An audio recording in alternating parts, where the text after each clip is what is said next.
The Alternative Dig Talk. Real issues, real talk. Hi Rogers, can I ask you something? Shoot. What does corruption mean? Well, summarily, corruption is abuse of public power for personal gain or for the benefit of a group to which one owes allegiance. For example, when a public office is abused by an official accepting or soliciting a bribe. By the way, private people can be corrupt too, like bribing police officers to escape fines. Okay. So exactly how does that concern me? Well, do you pay taxes? I guess, yeah. What does that have to do with this? Everything. Because those taxes you pay are supposed to facilitate services you use, like water, electricity, roads construction, medicines in hospitals, name it. Okay, that is much bigger than I thought. But it can be stopped, right?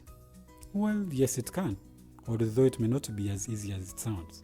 And here is the reason why. Corruption roots are grounded in our country's social, political, economic, bureaucratic traditions and policies. So, what has kept it going this long? I mean, why don't we stop it? Well, the main reason why it has been here for so long is because institutions are weak, either as a result of poorly defined ethical standards of public service, weak administrative and financial systems, or ineffective watchdog agencies. What can we do to stop it? At a national level, we must focus on strengthening the independence and effectiveness of public institutions that fight corruption.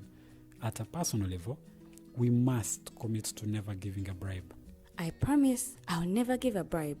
Well, that's a great decision you have made. Me and you now have to spread this message to all our friends.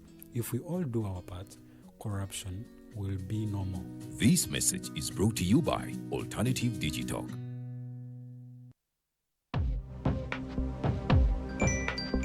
But at the church, though, Tawali man, what's up? man, can you imagine people just dump everywhere? Someone drinks water and throws the bottle wherever. Come on, Rogers. What else do you expect people to do with an empty bottle? Simanya now, did you know that plastics take at least 450 years to decompose?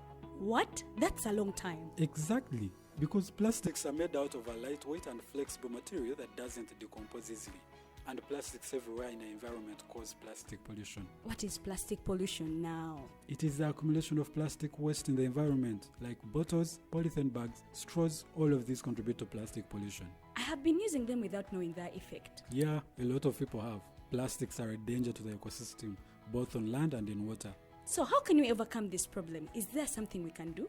Oh yes, we can reduce by minimizing the use of plastics, reuse by repurposing them, or recycle by collecting and processing them into new products. Everyone wants to change the world, but no one wants to change themselves for the world. How about we change our habits for the world? And it starts with me and you. This message is brought to you by Alternative Digital.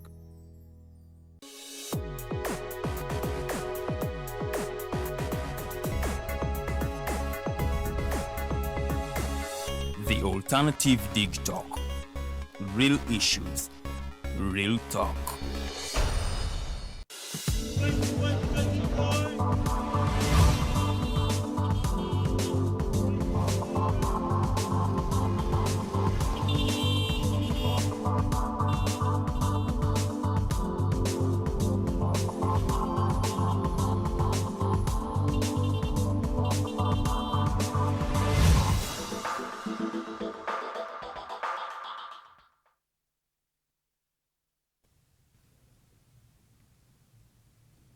Oli ku program Mighty Drive, it is a Tuesday, nze Farida bikovere mu studio ntudde muno mukulu Ojobile Augustine okuva mu kibiina kya FDC.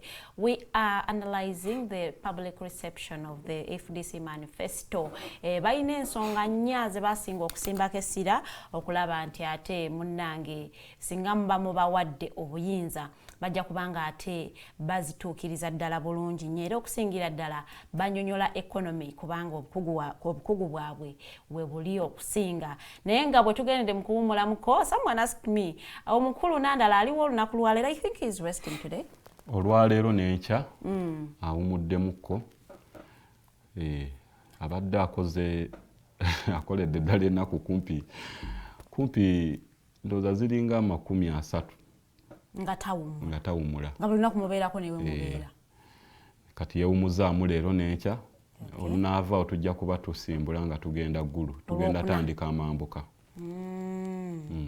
So today ku public reception overall ogambye nti abantu baba receiving, if you are rating it out of 10, actually percentage ojiwa our manifesto has been actually no atakuwagira is being appreciated. Awagira manifesto yaffe ayinza okuba tawagira muntu oba tawagira FDC ngagamba kale singa kandidate wange yalina manifesto nga yegomba agamba ne kati owange yali ludda wange abantu bano bawandiika ebintu bamwe muwandika manifesto zino.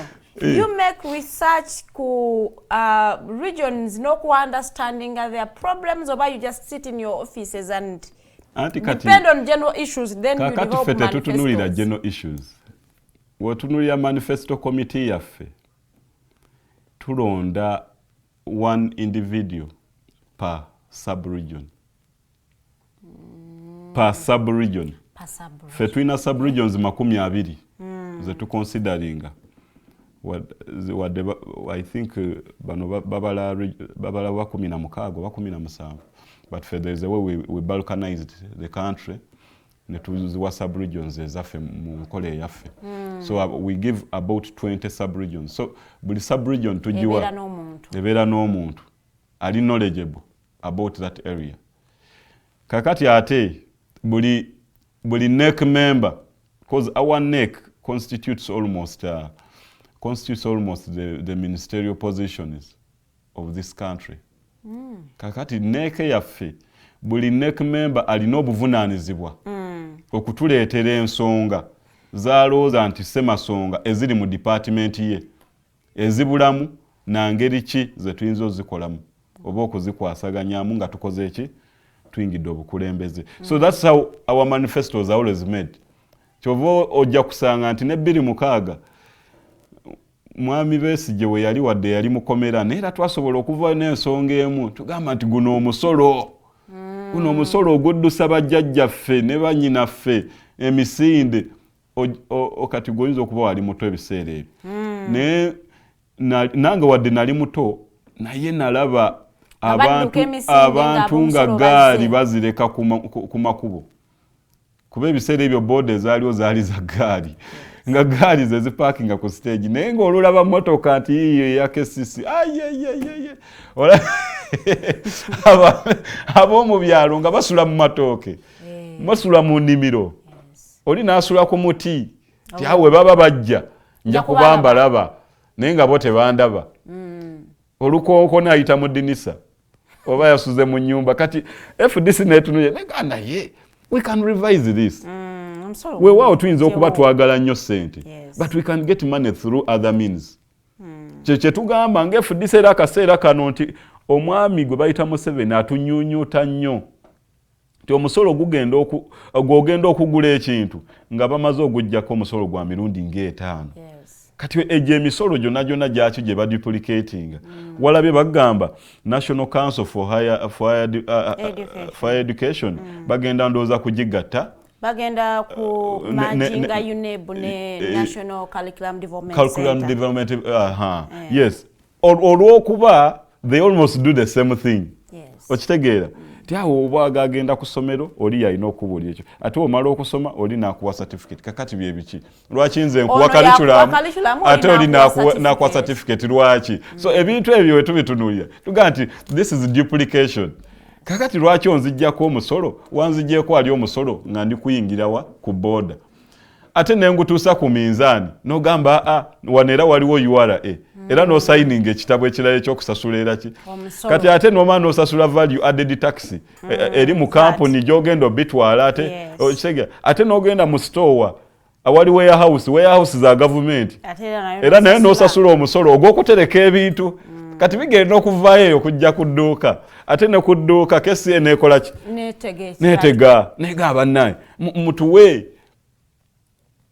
So ogenda okuva eri okutuuka wano ekintu kye wajja e China ku nusu 8 nga kiri mu mutwalo gumu n'ekitundu wakiguze nusu 8 wa n'okishippinga ne kituuka ku value ey' 13,000 naye kati emisolo gino gyokka egya wano ne gikutuusa ku mutwalo gumu n'ekitundu kati oli n'agamba kigasa ki kati ate kampuni za wano zo ebintu byaffe ate ne bibanga bya mitwalo ng'ebiri kwesatu olw'okuba process eno ate y'ebintu okutuuka wano era bo tebaleka bbali nti oli aleese finished product tewali njawulo era n'aleese ebigenda ate okozesebwa okukola product eyo gye mwagala mu Uganda.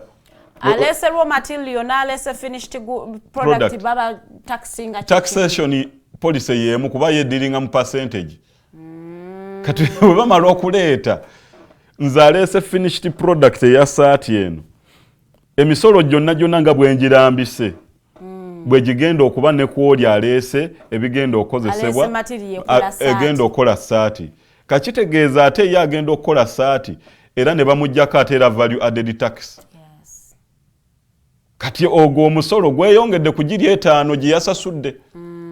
Yensonga lwaki eno saati okugigula e China oba okugigula ku muntu nga yagijje China ojja gikusangayo ku mitwalo 2 ogisange nga eyagijje ku naitiru aligigula mitwalo 4 olw'okuba giri emisolo gyo tegikuleka bbali ogisasula ate era n'oddamu n'otandika omutendera omulala ogw'omusolo omulala ogwokola. So wesanga ekintu kyo kitunze bbeeyi naye nga si yandibadde intention naye nga ate kikoleddwa mu Uganda. Nga ate kikoleddwa mu Uganda. So ekitegeeza ne buy Uganda build Uganda gwe tuli mu promoting it is unrealistic. It is unrealistic we tuba tetukoze ku misolo gino. So fe police yaffe twaga kukwata ku misolo nga FDC tukendeereze ddala expenditure ya abantu gye bakola iri unnecessary olw'okuba tulina kuba kyoba omanya the lower the taxation the higher the production. Kituufu emisolo egiba wansi production rate egenda waggulu ejja kula ate nga ne consumption rate ejja kula. Kakitegeeza abantu baffe ababadde mu business world bagenda kufunamu nga ate n'omuntu wa bulijjo tanyigiriziddwa. Exactly. So kiri ekibuzo ky'obadde obuuza abantu bo bafunamu batya singa ffe ababa batuta obuyinza tukutte ku sukaali jjajjaffe gwayagala mu kyalo kilo saa zino ndooza ya 15 oba 15 oba 8 something like that kusinziira ku kika kyonyo kusinziira wawo newa owakakiro mu parking bwati kika kyoguze newa omugulidde. So kati sukaali oyo katugambe kale the lowest katugambe nti 15 koke nnya bitano olwaleero osobola okumugula kubanze naliwoko nga kilo tumugula nusu 8 oba sukaali ate olwaleero sukaali kampuni ezikola sukaali zikoze eki zeeyongedde. So kitegeeza tojja kwogera ku population tojaga nti population yeyongedde ne production yakola ki yeyongera. Kakati tojja kwogera ku population kitegeeza sukaali yo ndukiremu weba ya 14.5 nga yava ku 8 kye kyamutuusaayo eri ate nga akolebwa mu Uganda ffe actually ffe aba exporting sugar tetu importing sugar. Kitegeera so if we are exporting sugar naye nga ate ffe abali wano tumunywera 5 mwali mwebuuzizaako lwaki osobola okusomesa Abannayuganda lwaki ensonga eriemu taxation. Omuyindi oli production rate becoming so high kati ye tayinza kukolera mu losses ng'ate naawe era buli lwowulira abantu babeera babiri abakulembera owa bbiya n'owa sukaali be basinga ogaba emisolo wano mu Uganda. Mpozi ne bbiya yalinnya abamunywa bakubuulire bbiya yaliko ku 1,200 echupa zafuluma ziliko ne price nga kuliko ka bbeeyi 1,200 nga oba onywedde wa bbeeyi abeera wa 2,500 nga owe bbeeyi ne kati saa zino ndowooza owe 2,500 ye rayisi ESB oba ESB ya maintaining okuwandikako price tag yayo ndowooza 2,500 oba 3 something. I think it is the cheapest beer. Naye nga abantu bali mu 15,000 kasanvu webityo naye nga twava kumeka ku 1,200 naye nga ate abeera he's always regarded as one of the highest taxpayers aba beer Nile breweries. Buli mwaka baba appreciating as one of the highest taxpayers. Naye nga taxpayer oyo gwoyogerako production rate ne consumer ne consumption rate wobiteeka wamu ojja kuzuula nti omuntu omu nganza ali wano nti nyinza okuba nnywa ku rate namba olw'okuba nze nina obusobozi nzijjalo nenga mwena bakoleki mwena babawe omugaga asasudde nze nengenda nensasula ku counter emitwalo 2-3 wali abasasula ne miliyoni nga abanywa obukadde 5 anywa bukadde 5 mu kiro kitya kimu naye nga ate bameka abasobola okikola kati fe tugamba twagala omuntu aba agala okunywa omwenge gwe ng'asobola okugwegulira. But isn't there a way etugamba nti ebintu ebitali essential oba necessity kati nga beer you can live without it ebyo ne babitaxing? You can tax but we say don't overtax because oyinza okutta toyinza kendeeza omusolo mu bintu ebimu kuba kati ffe kyetutunuulira ekisinga okulinyisa emisolo tunuulira electricity tunuulira water owulira when you get electricity at a lower rate it will obviously transit into the production of products at a cheaper rate. Woba oyina amazzi g'okozesa mu kampuni yo nga ga bbeeyi rayisi kuba kati saa zino balayika amazzi saa zino unit abali mu commercial balayika basasula about 50 shillings per unit. Ffe tusasula ba 2 ffe abali mu domestic. Okay, omuntu ali mu commercial that is very expensive because unit tojiraba mwawo just 1 ton yebati obeera oli mu unit number kitegeeza every ton 50 ogenda okumaliriza ton ndooza nga 8 ng'olredde oli mu units times 50 shillings so that's too high.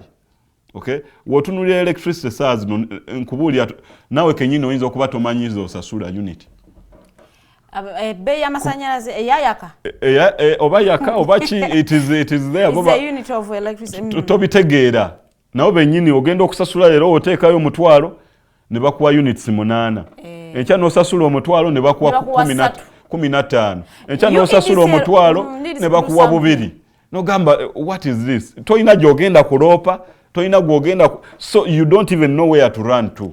Batugamba olwawo okusasula it becomes into oyinza okufuna low units because service fee eba weeri. Service fee ekyo si kizibu because service fee okimanyi you know the rate. Tizo tusasula 13,700 ekyo kyo kimanyikiddwa buli mwezi kati bw'osasula omutwalo gw'ojjako 3,700 kitegeeza mbuulira standard rate kakaaga 3 awo kati bw'okubyamu n'agamba kati gw'alina okuŋŋa nti by the units you've received then you know how much kati gwe mbuulira nti buli unit ogigula $8 ebeere standard tutegeere nti standard yaffe nze njaga units 1,000 nsasula mmeka. I should not be assuming how bagenda kumpa meka. That is theft. Bubbi bwennyini. So we cannot be in such kind of a situation as a country.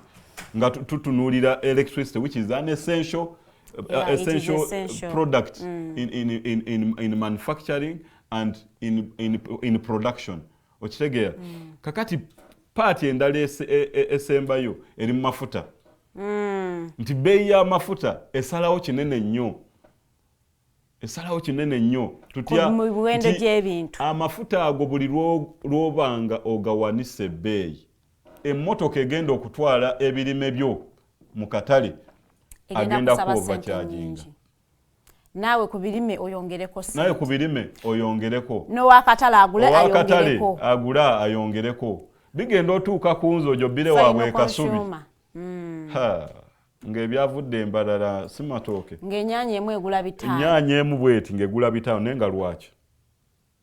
Eyandibadde egula nusu 5 ng'olinamu nnyaanya zo 5. Katugambe nusu 10 kale n'ekikumi kifune ku value. Yes. Oba nnyaanya 10 nusu 5 n'olwataano lufune ku value. Olwo lwafeezingibwa out. Julia.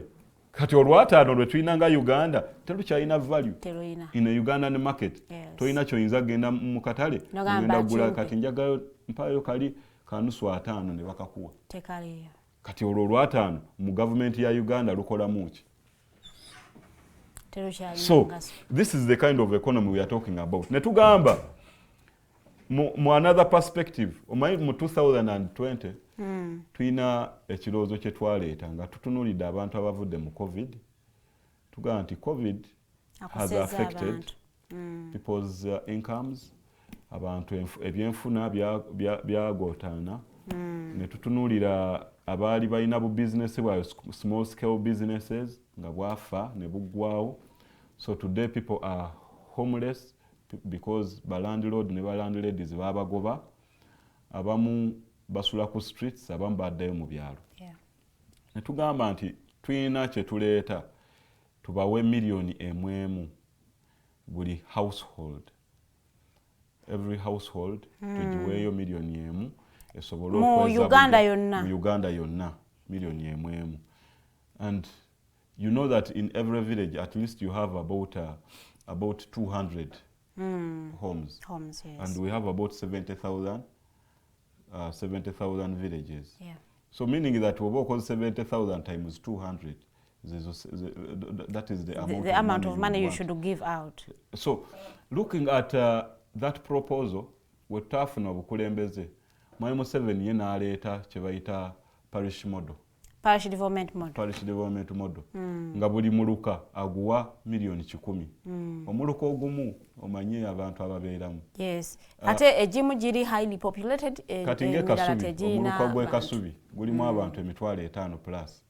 So you cannot really talk of 100 millions. So ku luno omulundi twagambye no, that 100 million was a good idea but wrongly implemented. You cannot take 100 millions to a parish. Yes. Fetugamba 100 millions shall be taken per village. Buli kyalo. Muchiwa million 10. For purposes of development and enhancement of our communities. Naye olowooza idea n'ey'okukwata essente n'oziwa abantu. Do you think it is a good idea ejja abantu mu bwavu? Can people appreciate that money and use it? Anti tulina ebirala bye tuleeterako. We tukugamba nti we want to deal with the taxation policy. Because ekisinga okutta ssente nti wozitwala mu investment zimane zifiirayo. Tinze wenkwata ssente zange nenzitwala mu business. Abantu abasinga business zaabwe teziraba mwaka gusooka. Kituufu. Myezi 3 akola bulungi olusasula rent ow'emyezi 4 taddamu na they became bafuuka ba tourists mu kibuga. Ava mu kizimbe kino n'agenda ku kirala n'ayingira ekirala. Kwegamba bo ne balowooza mbu ekizibu banoonya ba customers gye bali. Naye ng'ekizibu si customer. Ne customer talina ssente. Kuba yandyagadde olugoye olulungi. Naye ate tasobola kulwetuusaako. Luli waggulu nnyo emitwalo 10.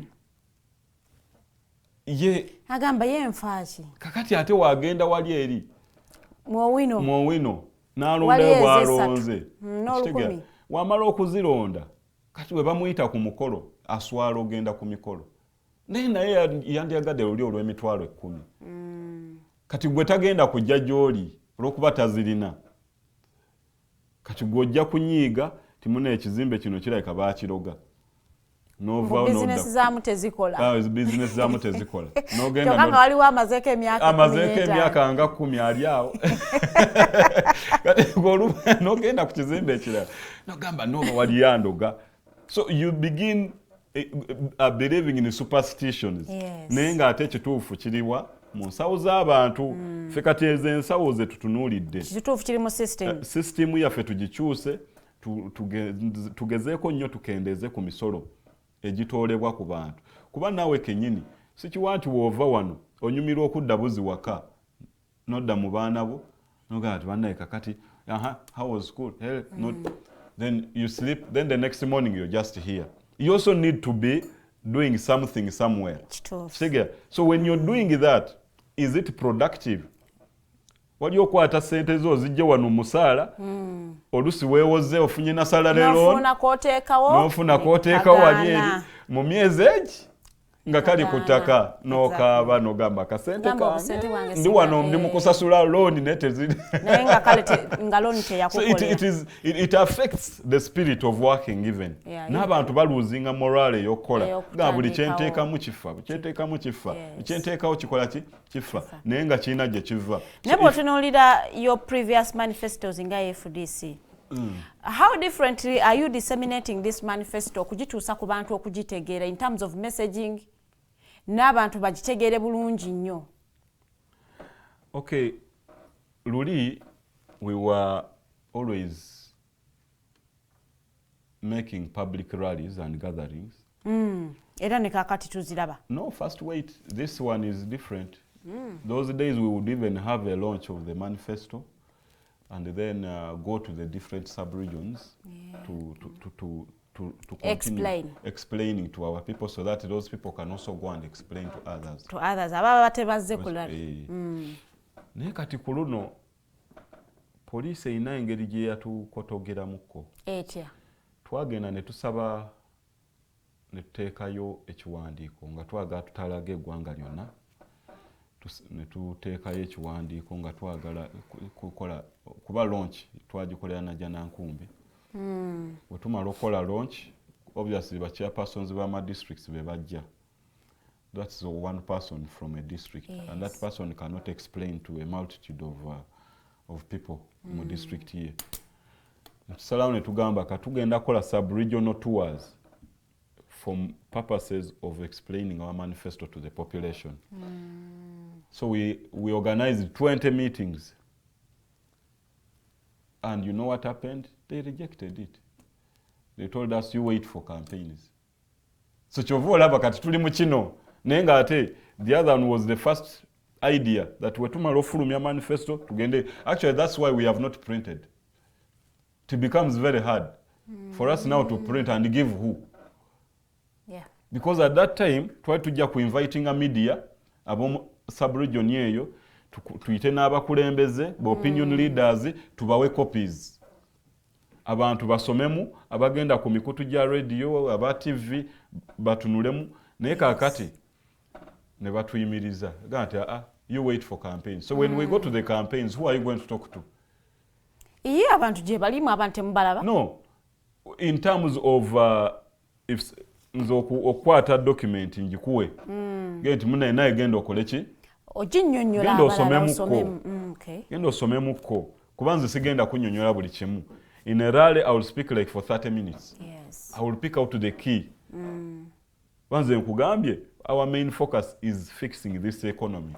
Having money in the pocket. Abantu babere ne sente mu nsawo kuba gwe buli lwobya ne sente mu nsawo newe babya kwejanjaba tebijja kuzibwalira. Because you will feed well. It is hard for someone feeding well to get sick on some simple issues. Kujja konga wasazeewo kubeera outside without a mosquito net. Omusujja gukukwata. But someone feeding well, you will not have nutritional issues. Yeah. Okitegeera. So these are things that you can deal with. Buli lwobya ne sente zo mu nsawo togenda kusabiriza. Omuvubuka ali wali ali kulinda. Tumunaye kakati mugaga wange ali yagenze kuchapa.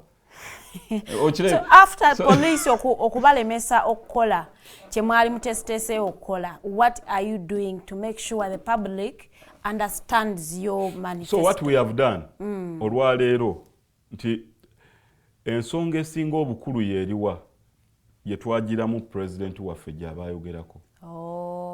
Mwana okolayo ekintu ekisingamu okuba ekizitowa nti ebirala byonna bijja tambulira awo bijja tambulira ku ekyo kuba nze nga bwe nkugamba nti we tuba tutunuulidde ebyenfuna kuba saa zino bye bisinga osumbuwa abantu. Ebyenfuna bye bikola ensoma, bye bikola health system, bye bikola amakubo. So kati we tubitereeza kitegeeza ojja genda mu industrial sector era mu byanfuna.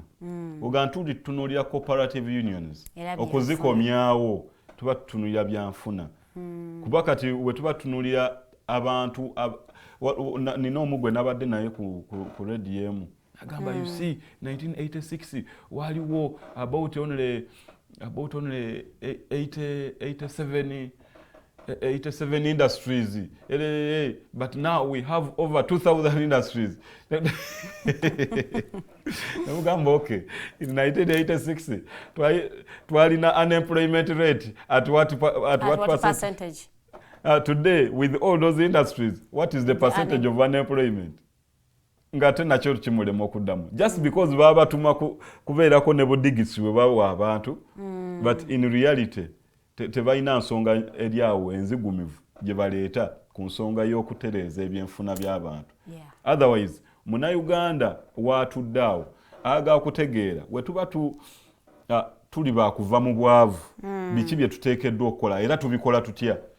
We tuba tutunuulira agriculture ffe nga FDC tugamba agriculture should be regional based.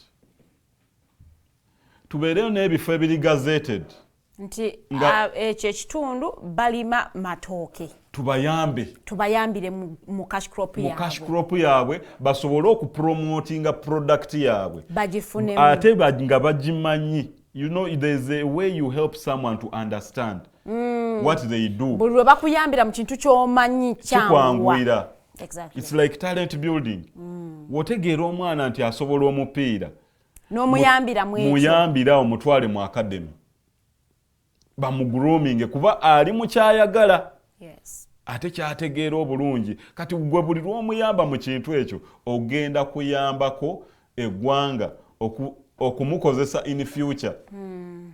Kati naffe kye tugamba nti agriculture it should be regional based. Nti gwe kikyosinga okukola tubayambiraawo ate it should be mechanized.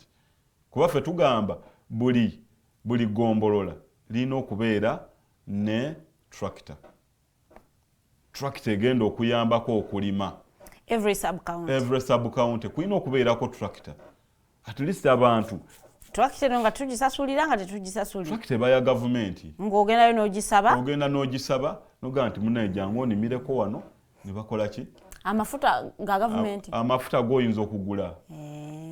Amafuta oteekamu n'ejja n'ekulimira. Kuba kati imagine if you have 2 acres of land where you want to cultivate.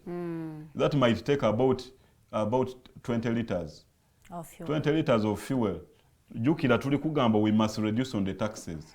So if the fuel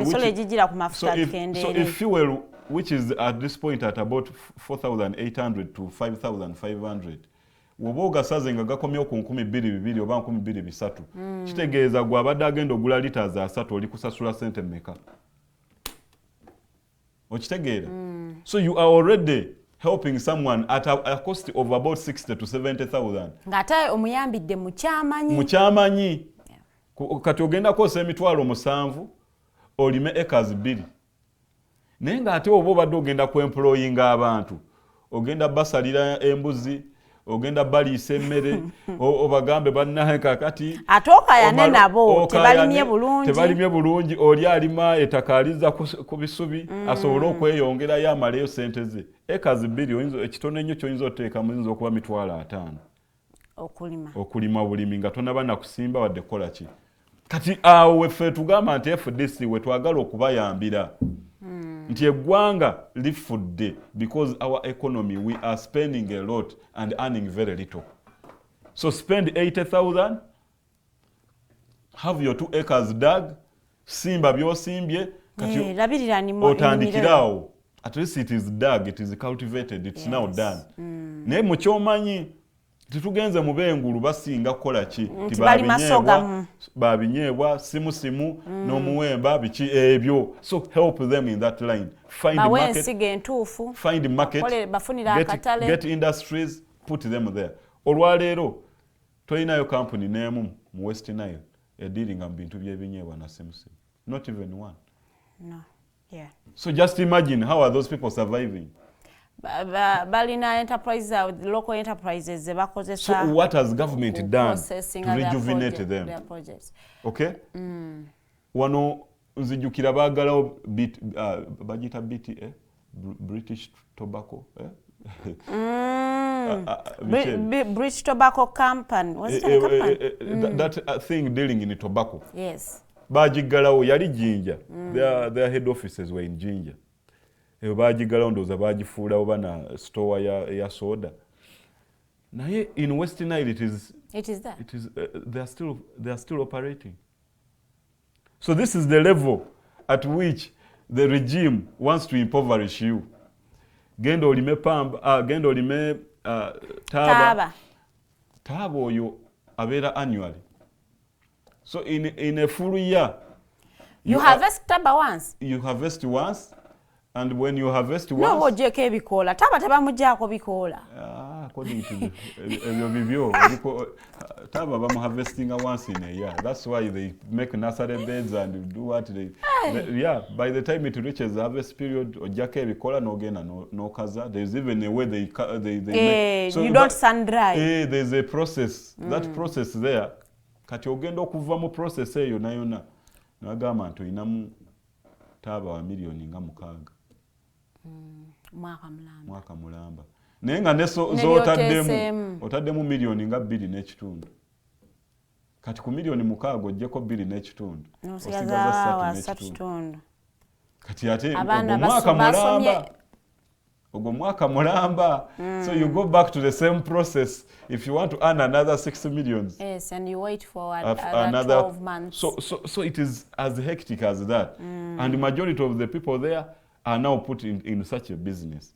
Nobeerao ne bagamba ate bayingidde mu business ya bamia. So these are things which are really unrealistic. Nti omanyi bulungi nnyo they have sorghum. Sorghum is worldwide enjoyed. Abantu bamunywa mu buugi biki. So help them. Kwata company jiteeka wali eri bagambe mulime omuwemba mulime kwata simu n'ebinyeebwa let there be high production of those things. Give them a company. Bina akatale teri ataaga kulya binyeebwa mulirayo meeting emu gye wali ogenze mu ngate muli binyeebwa ku chai enva meeting emu bweti abasajja bonna babeera baaga binyeebwa ku meeza tebaagala migati tebaagala chapati baagala binyeebwa. So why can't you support such groups of people? Basobole okuleeta ebinyeebwa ku meeza instead of selling you a kilo at 6,000 bakuguze a kilo at 3,000. You might be corrupting me to now start agreeing that you have the best manifesto. But anyway,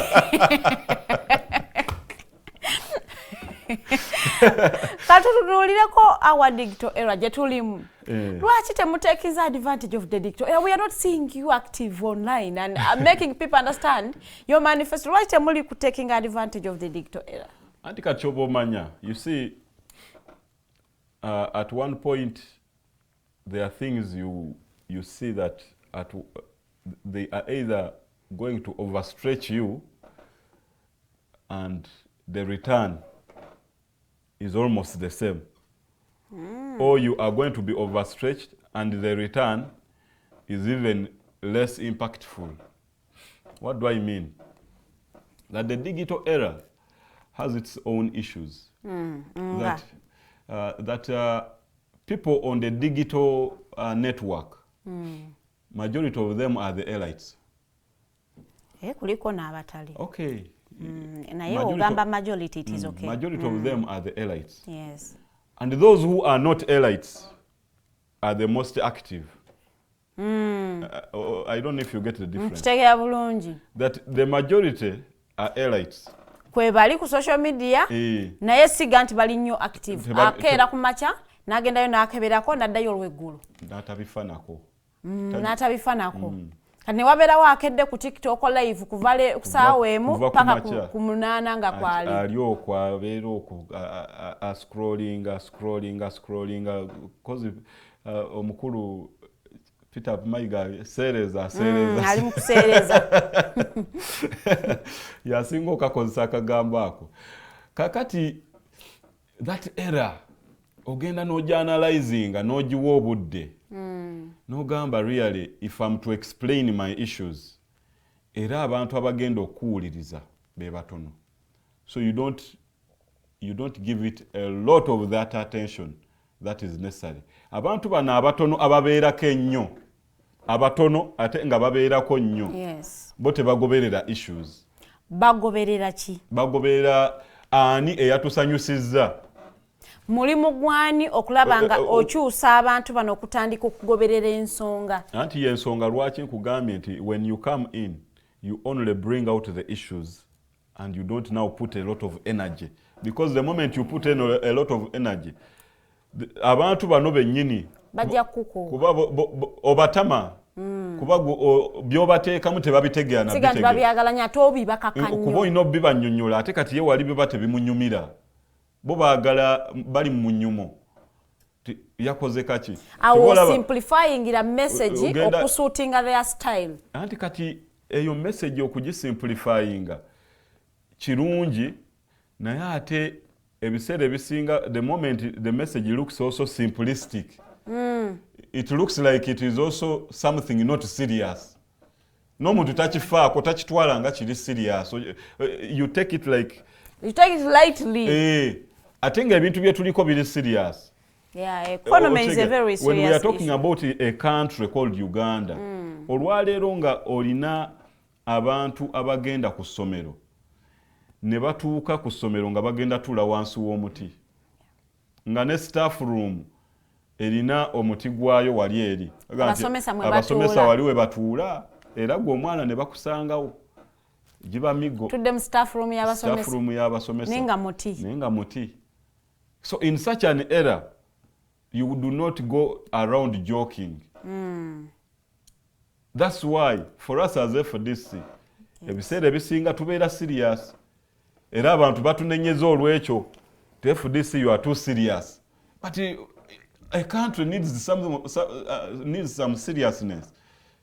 Era ndozo olaba ati ono omulenzi saazino gwe baga nti is the leader of opposition, ebintu byaza akozesa era akozesa ye art okulaba nga promoting ekike. Olina olulimi olutanyuma kunyonyola abantu banno bemuvuganya nabo. Omuyise mulenzi.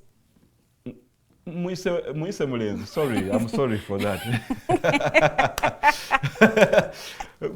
Sorry. Omwami akulembera opposition sawa zino. When you look at his packaging, eri art in nature. Wabeera mu art and drama. Kati yawo wayisa ekintu kye. Wayisa message ye because that is him. Kyategeera. And I can't blame him for that. But that is short-lived. It will be short-lived. Kuba the moment you do it twice and it doesn't yield. At the end of it all, ojja kwagala okukyusa. I can give you an example. Campaign eno we yatandikira, I think yeerabira okwogera ku manifesto ye for about almost 2 weeks. Yeerabira, it was intentional. I can say I don't know because njagamba nti yeerabira kuba kike. Okay. Ngamba yeerabira because because it's what you think. Yeah, I don't know whether it is true. Naye yatambula, watambula n'atuuka eyo gye yatuuka, ensi n'etandika omukubamu ebituli. Nga naye omulenzi oyo gy'atambulira abantu abagamba ki? Biki by'oyagala okukola? Wagenda e Bugiri wadda mu kuyimba basaalirwa. You tell the people of Bugiri what you want to do for them. Is basaalirwa their issue? Basaalirwa is an issue. If he failed today, would you be president? Or if he failed and you became president, would you now say I'm satisfied, I achieved? So not the wala, no imba, not the wala. So kakati nekyamukwatako we yasemberera eno side ze hoima n'atandika okunnyonnyola nagamba you see kati nange ku nsonga y'amafuta bweti wengenda okukola. So this is where the world forces you to go. So you cannot sustain drama mu nsonga eziri serious. Naye ng'ate abantu abali mu ggwanga balayika ebya seriousness babivaako. Simanyi if you get the difference. Yes. Nti you can abantu abasinga ebintu ebiri serious tebayagala kubitegeera tebabifaako nnyo. Naye ng'ate era tebasustaininga drama because they want you to make drama today, they want another drama tomorrow. So if you cannot create more drama every day, yensonga lwaki TikTok attractinga nnyo abantu category eyo. Nti olwaleero ojja kulaba actually in 1 hour you can see so many content built in form of drama on different themes. Yes. Ochiraba kakati, are you going to create such on Ugandan issues every but hour? But one would say it is his style of politics. It is also not sustainable. Chovola ebamubuuza ekibuuzo buli walaga naye gwe biki byogenda okukolera abantu. Naye n'amaani n'akyusamu n'agamba actually bino bye ngenda okukola. N'avaayo eri. So he had forgotten his manifesto. That's why I say he had forgotten to explain to the people what exactly he was going to do. So awo wali obuzibu nti people understand in more of a dramatic way, but it is not sustainable because oyina okubeera ne content writer buli hour. Nkyatuleetayo kati. Wemba ngenze erira ngenda kikola ntya. Wemba nvuddeyo kati ono ali Soroti yakikola atya. So you must be, but if you have issues and people understand you by that, yes. That's why Dr. Kizza Besigye togenda kola ki, togenda mulaba mu ebyo. He will tell you nzo biba bya dramas sibirimu. Yeah, I'm not a drama actor. Yeah, we are talking serious issues. We are on Uganda. It is the same way. That's why FDC buli gwejo kuleta very serious baleta omuntu power is too serious. Tamayina Luganda. Era kye bamuvuna musajja tamayina Luganda. Mbuno yensonga eya misapo wakalulu. Tamayina Luganda era ab'omu centro bagamba omusajja tamayina lulimi lwaffe tulonda waaki. Kati ne Nandala is a serious guy. This is a busy guy. He's an economist. He's a business person. He's a business person. He abeera mu nsonga za kubala digits buli kiseera sente. Ensonga lwaki simu yaffe etambulira always on that. And the next time you will have Ojobile as the presidential flag bearer, we shall have a different manifesto. Because we build our manifestos in line with the type of leader who is coming. That is the trend. FDC looks at you and it analyzes you. Yes, your capacities, what you can do. Netugamba manifesto yaffe tujja building in this line. Chovola yaffe always ebeera spot on. Nga president gwe tulonze asobola oginnyonnyola n'agiggusa. Because ebe ezimbiddwa ku busobozi bwe. Kyekyo. When we had the power, we told you building a new Uganda because he's an engineer by profession. So if we are talking about building, he has all the sematics and the themes on and how building must happen. When we had the message, we had themes which were in line with the transition of the medical sector and building a new country. Nga tumaliriza discussion yaffe y'olunaku lwaleero gye mutambulidde abantu babawaddeyoko ensonga balina ensonga ze banokoddeyoko mbwe ze mulaba nti mwali temuziteese mu manifesto. And if yes, are you planning to add just to your manifesto before the campaigns become intense? Ate nze nkankubuulire as FDC twafuna omukisa gumu ti manifesto yaffe eri people centered. Nti abantu bagenda okubuuza ekintu kyekiri kyenkugambye tetwafuna mukisa gugenda mu buli sub-region okunnyonnyola ensonga zaffe. Singa twagenda mu sub-regions ne tunnyonnyola ensonga zaffe abantu olwaleero ndooza bandibadde tebatubuuza. Naye bye batubuuza ogenda okiraba nga kiri mu manifesto. n'olwokuba kati we tuba twogera ku ekyo ekiri key cause tulina 100 and actually okusinza ku ngeri electoral commission gye kutulamu road map zaffe nga obeera mu Kampala toso abeera mu Kampala yenna Kampala obeera mu constituency obeera mu division emu tulina mu divisions 5 kitegeeza those are now 5 districts kati obeera mu Wakiso obeera mu constituency emu toso abeera mu Wakiso yenna those are 8 constituencies which are now equal to districts kitegeeza those are 8 so 5 plus 8 that is about 13 so oba olina 146 districts plus 13 olaba gyogenze oli mu 159 districts so obeera mu 159 districts but 190 days for campaigns. So you must cover 159 districts within the 90 90 days. Ate message ya abantu bagitegeera. Kati abantu bategeere message yo ate nga obatuuseemu jukira tulina ebitundu bye tubaddemu ebimu nga poliisi ekulemesa n'okutuukayo.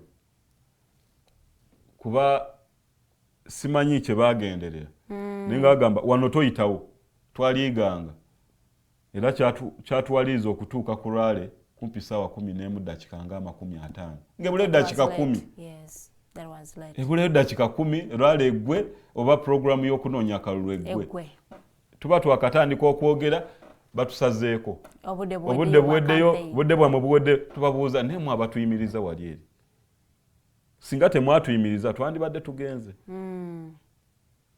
nekibanga tekyakomaawo kibaleetera ebitundu ebimu biyitamu obuyisi oyitamu buyisi wali ekitundu kati nga Busia tuleka twakigendamu eddakiika twatuuka nayo nga obudde buwedde twagenda otuuka e Busia nga saa ziri 12 nga temusobola kwogera n'abantu naye ng'abantu weebali ku kkubo era twawaliriza obawuubirako buwuubizi twawaliriza mpaka ne twogera bwogezi ne tugaba batukwate kuba be batuyimiriza gye tuvudde era twayogera nabo kire oba walaba ebifaananyi by'e Busia budde bwali bwa kiro twabeera nabo paka saawa emu kati olwaleero poliisi kekole kyeyagala.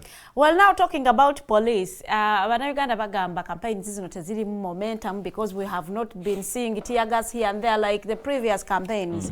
Gwenga as they are participating in these campaigns, how would you rate this campaign, this election climate?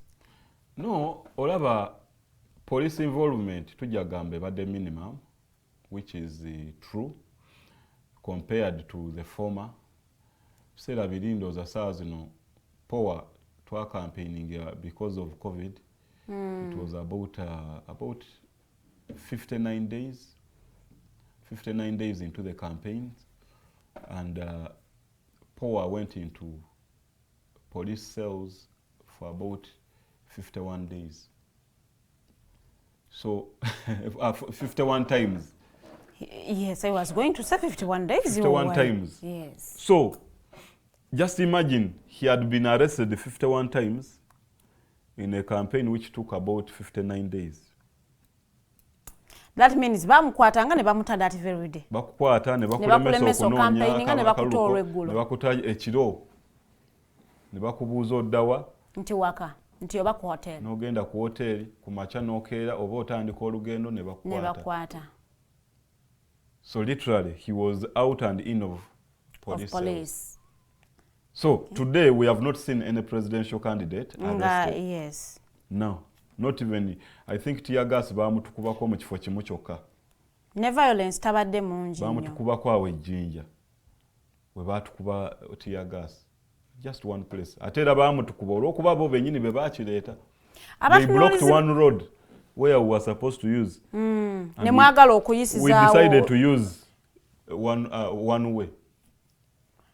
Wasn't that now you're calling for tear gas? No. Because you called for it. No, but why do you block where I'm supposed to pass?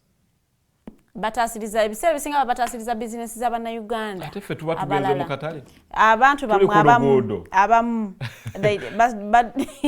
bayonona business z'abantu abalala. Police actually yeyonona business z'abantu. If you look critically, none of us has ever spoiled people's products when police has not interfered with our work. How would you rate this campaign season? Because when you look at your main contestant, the president of Uganda, Mr. Yoweri Kaguta Museveni, he seems very comfortable, not on pressure. It feels like he has already won the election. Ate nga bwali mukugamba, they are protecting the gains. They are not on too much pressure. You know, you haven't put a lot of pressure mwenga aba opposition okubanga mumo checkinga okumuletera okubanga gamba sajja bayinza okunzija mboyinza. Oli mutuufu nti opposition tekoze kimala, and opposition always accrues from its leadership. What does the leadership of the opposition really entail? What is it talking about? Yeah. Has it even brought out issues that are very necessary for a country to leave the government side and come to us? Have we even when we are talking about working together, have we ever tried to call on each other and say, okay, we are going to talk about Uganda. Come, let us have a chat. Twali tukikozeko. So these are things when you undermine me today, then the next day you go on media and you say, oyotagala kolagana nange. It looks ugly. They don't want unity. I've told you that twali wano biri abiri mugumu. Yes. We lost the position of leader of opposition, and we warmly went to the back bench and waited. Said, okay, tugenda mu appointments of shadow government, tugenda mu nteekateeka ez'okulaba opposition ekoze etya mu parliament vis-a-vis abantu ba NRM. And what happened is not a surprise. It was not a surprise. Mwali mukisuubira. Twali tukisuubira. Okay. But obviously we had an open mind. We said, okay, we wait. We were to launching the opposition's what? Something like that. It was in the opposition agenda. Agenda. The opposition agenda. FDC tebagita. We were to kugaba shadow cabinet.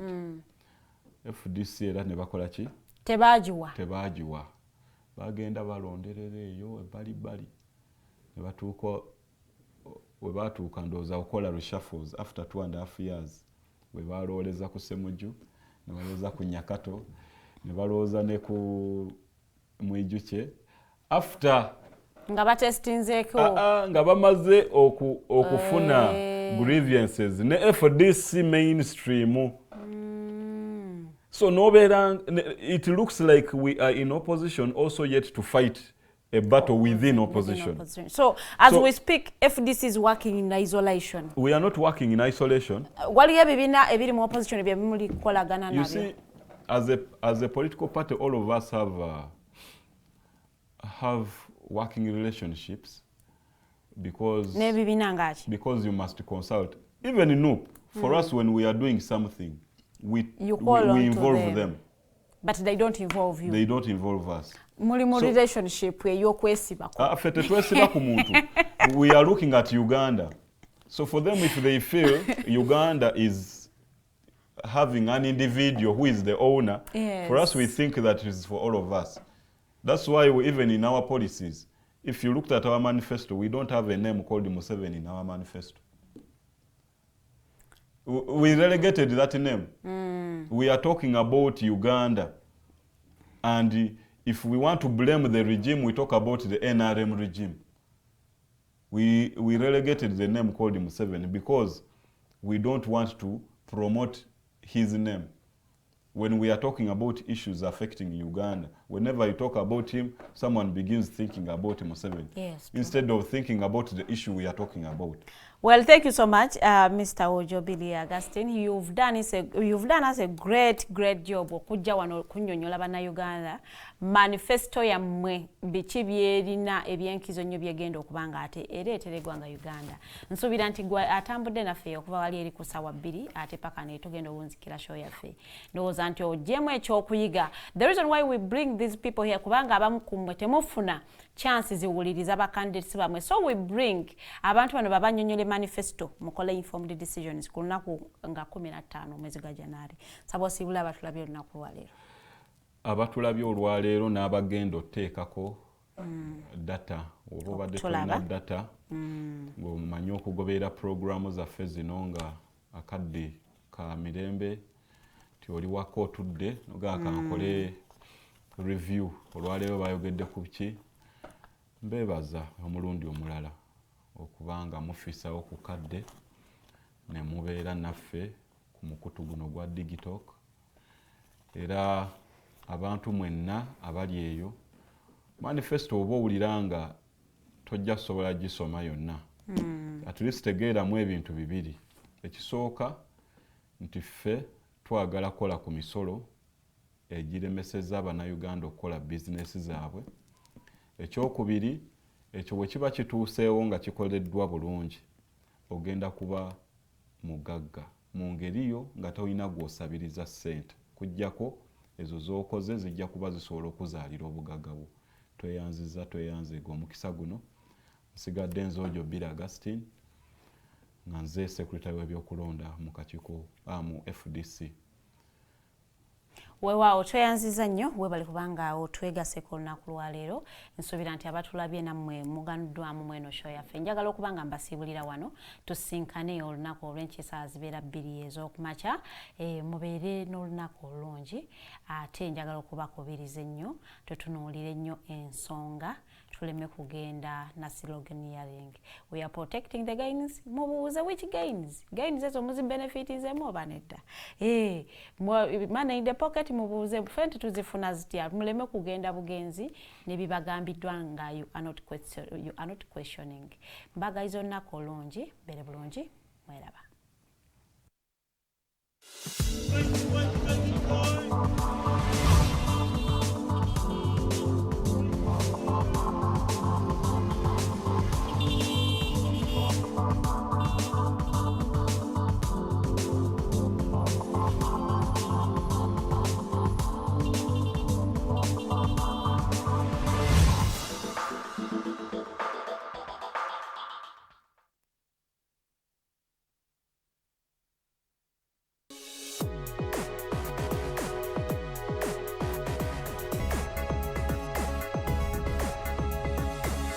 The Alternative Dig Talk. Real issues, real talk.